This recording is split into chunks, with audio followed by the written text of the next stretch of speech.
Hello, this is Dongyang, son of Winter. Welcome to my second episode on Road to Happiness.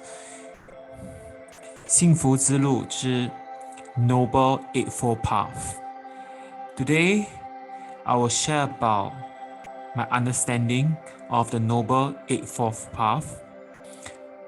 I will do a brief introduction of what is it and how is it linked or connected to happiness.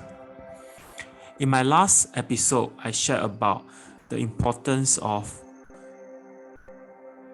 being happy and why it is not healthy for us to always compare with other people. We should live this life for our own and not live this life to compare or compete with other people. That will lead us to suffer because we will never be happy, we will never be satisfied with the level of achievement we have. Today, I will share about something that I've read recently and inspired by my beloved cousin, beloved brother, LeFay. Very inspired by him, who shared with me the Eightfold Path. I'm not going to share the details of how to go about doing every step. I will just focus on one each time, or maybe two, depending on how much prep work I've done. So I've done some work myself so that I will not mislead my listener.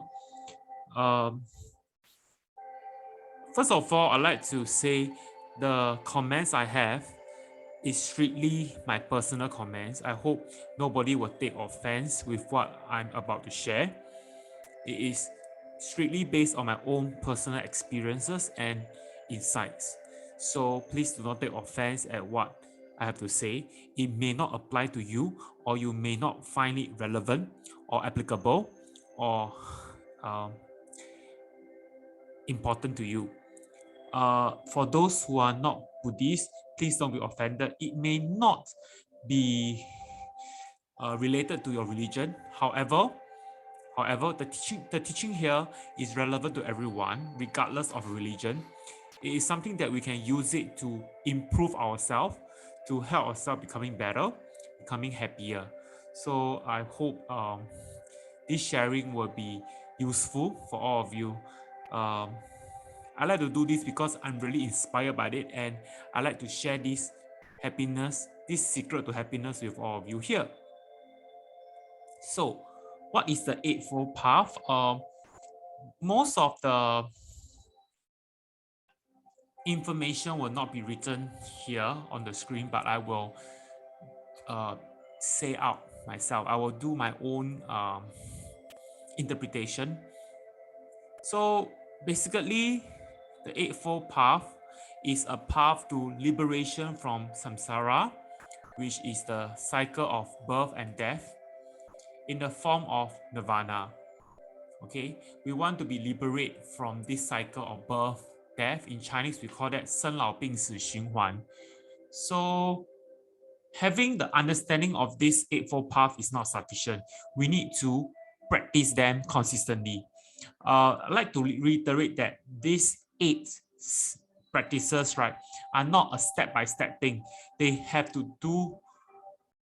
be done concurrently, meaning it is not a procedure-based steps. It is something that we have to do them concurrently. Some practices we need to do more. Some we have to take note of it. Okay, so the 8 practices include the right view, the right resolve or intent, right speech, right conduct, right livelihood, right effort, right mindfulness, and right samadhi, which is the meditative absorption or union. So within this noble truth found the guide to the end of the so-called suffering. All right, the Noble Eightfold Path. So these 8 parts of the path to liberation are grouped into 3 essential elements of practice. including moral conduct, mental discipline, and wisdom. So in conclusion, we need to exercise moral conduct in what we do as mortals, as humans on earth. We need to exercise mental discipline through meditation.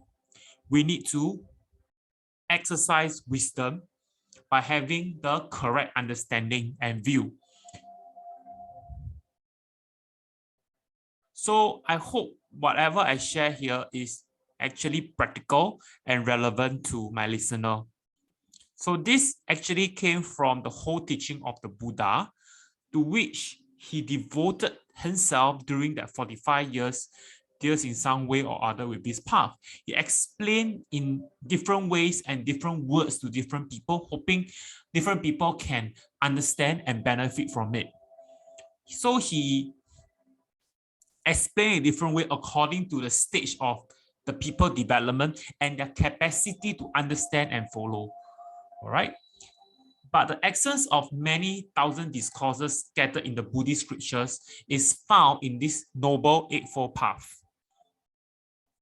Just as mentioned, these 8 categories or divisions of the path should not be practiced one after another in a numerical order, as given in the list I shown here. They have to be developed more or less simultaneously or concurrently, as far as possible according to the capacity of each individual. And they are all connected together and each help the cultivation of the others. So these 8 factors aim at promoting and perfecting the 3 essentials of Buddhist training and discipline, namely ethical conduct, sila, mental discipline, samadhi, and wisdom, panna. It will therefore be helpful for a concurrent and better understanding of the 8 divisions if we group them and explain them according to these 2 heads, these 3 heads. So for today, I will just be focusing on the right view. Okay, right view is part under wisdom. Yes, wisdom. There are 2 other categories: mental discipline and ethical conduct. All right, so I will start today with the right view. Okay, so what is it about? Okay. Usually people will take right view as the first step, but to be honest, there's no such thing called first step. So right view support the area of wisdom. Wisdom in this sense is the understanding of things as they are, as explained the teaching of the 4 Noble Truths. This understanding is not just about intellectual understanding, no. It is a thorough penetration of the Noble Truth. Okay, this penetration is like seeing a thing in its true nature without name and label. You see, we tend to see a thing and pass a judgment, a name, a label to it. We love to label and give names to things, but is it really correct? Is it really the truth? What we name and label may not be the truth. So having the right view will allow us to fall into this trap. And happiness and the happiness of those around us depends on the degree of our right view. Touching reality deeply, knowing what's going on inside and outside of ourselves. So having the right view will allow us to understand what is really going on inside and outside of ourselves. It's actually a way to liberate ourselves from the suffering caused by wrong perception.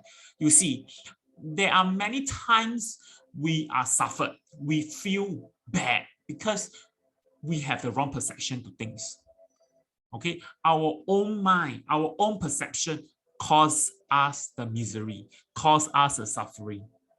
So we need to correct that. We need to exercise the right perception, right view to things. Okay, do not just give name and label. That will actually lead us to suffering unknowingly. I'd like to reiterate that right view is not about an ideology, a system, or even a path. It is the insight of what we have into the reality of life, a living insight that fills us with understanding, peace, and love. Okay, now,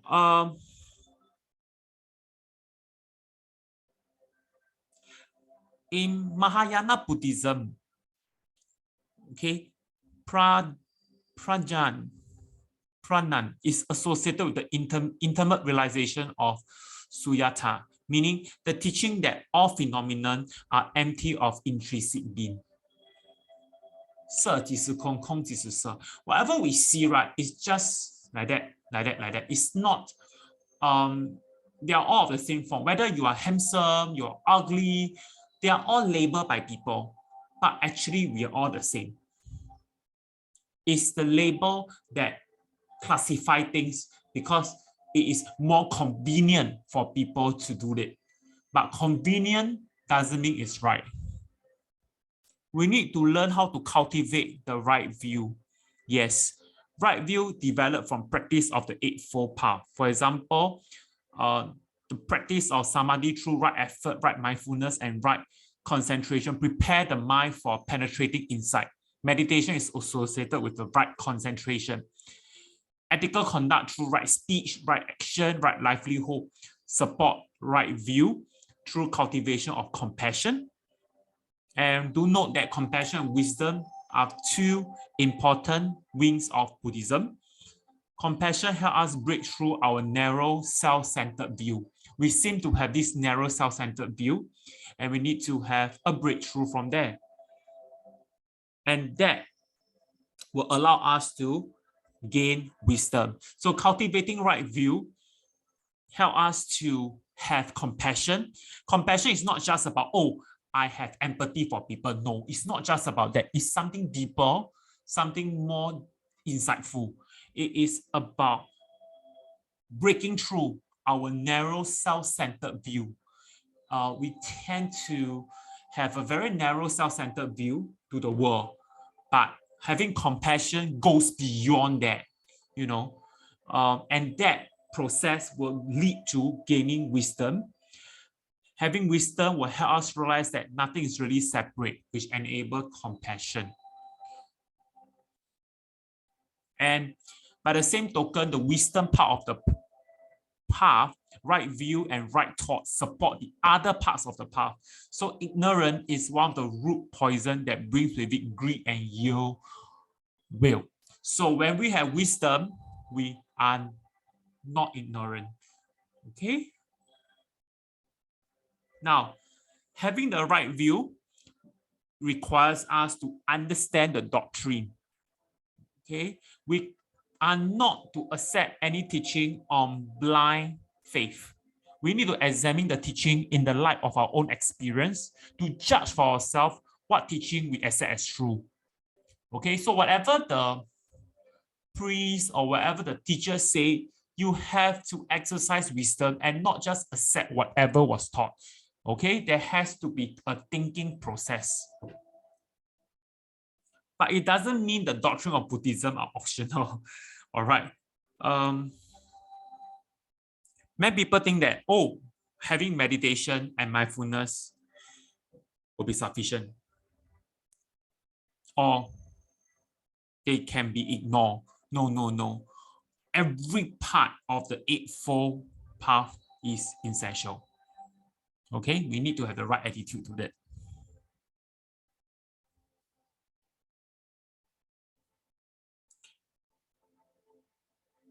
Right view in all is really a deep understanding of the Four Noble Truths. That's why I start with it first. We need to have the right view of the things, of the truth.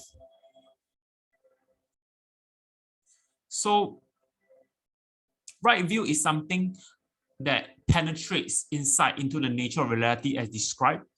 But having the right view doesn't mean that we ignore the doctrine. Okay, doctrine is still important and should not be brushed aside. Okay, yes, I'm saying we should exercise wisdom in whatever we learn, but it doesn't mean that we throw away the doctrine. No, we learn to understand, okay, and accept it. But I'm just saying other people's, whatever they say, right, we have to be very careful and exercise wisdom.